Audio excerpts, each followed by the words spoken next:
তাকে উঠে দিবে, তৈরি করে দিবে। আল্লাহ তাআলা এই দাওয়াতওয়ালা মেহনতের উসিলায় তাকে ওই ঈমান দান করবেন, আর ওই ঈমানি জিন্দেগি, নেক আমলওয়ালা জিন্দেগি দান করবেন। আল্লাহ তাআলা ওই আমলের বরকতকে দুনিয়াতে জাহির করবেন। তার জিন্দেগি শান্তির জিন্দেগি হবে, বরকতের জিন্দেগি হবে, সফলতার জিন্দেগি হবে, ইজ্জতের জিন্দেগি হবে। আল্লাহ তাআলা তাকে কামিয়াবি জিন্দেগি দিবেন। যেদিকে তাকাবে ওদিকে সে দেখবে তার সমাধান,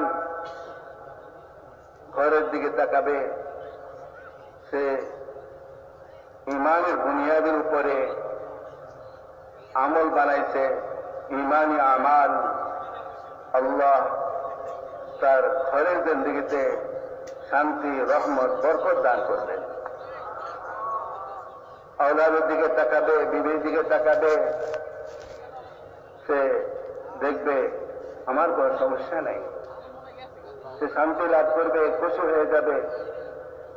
আত্মীয় স্বজন তাদের নিকটে সে শান্তি পাবে, ইজ্জত পাবে, এবং তার কোনো ভয়ভীতি নাই, মনে কোনো অশান্তি নাই, তার কোনো দুশ্মন নাই, তার সব দোস্ত সে দেখতে পাবে। আমার দুশ্মন বলতে কেউ নেই, দুশ্মন একমাত্র নফস আর শয়তান, সে কাউকে দুশ্মন মনে করবে না।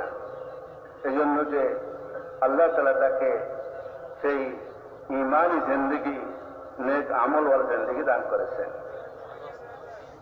মেরে মোহতারাম দোস্ত বুজুর্গ, মানুষ ইজ্জত চায়, ইজ্জত দিবেন, শান্তি চায়, শান্তি দিবেন, বরকত চায়, বরকত দিবেন। আর দিনওয়ালা একমাত্র আল্লাহ, দিনওয়ালা আল্লাহ, সমস্ত ক্ষমতার মালিক আল্লাহ। যাকে চান আল্লাহ তাআলা ক্ষমতা দিবেন।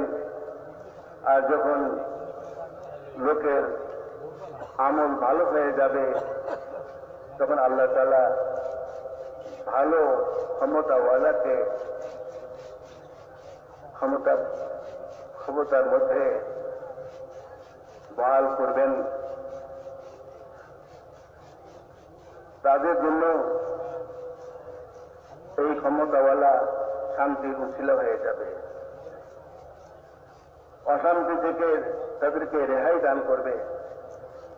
আর যদি আমল বুড়া হয়ে যায়, বুড়া লোককে ক্ষমতাসীন করবেন, আর